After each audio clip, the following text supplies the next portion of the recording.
Morning mga kapatid. Mag-harvest po tayo ng ating ulamin ngayon mga kapatid.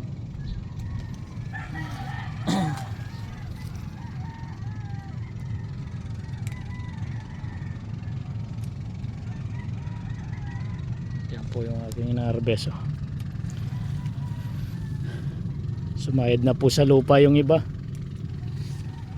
Maghanap po tayo yung medyo mataba-taba na po.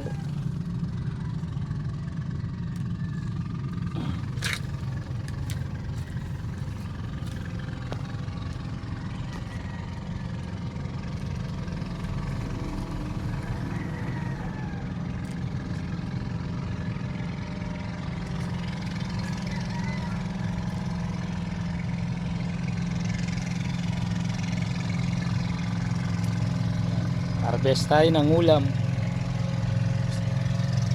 Gusto ko pong kumain ng sitaw. Yun, nauulog na.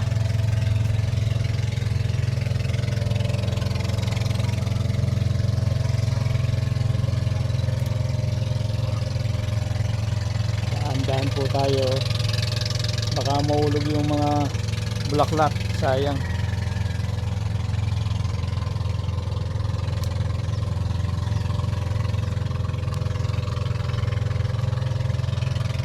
Pipiliin lang po natin yung, yung medyo mataba lang po yung kukunin natin.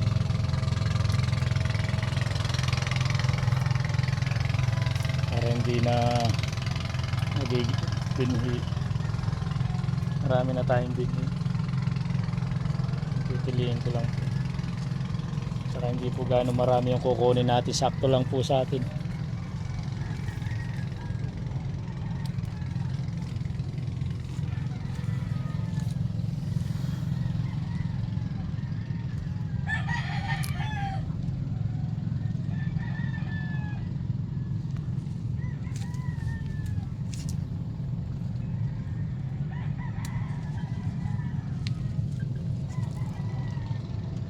Yan po yung ating sitaw. Ito po yung ating gulayan.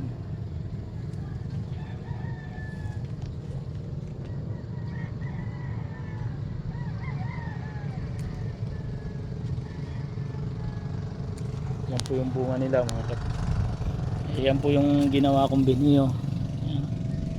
Yan, dami.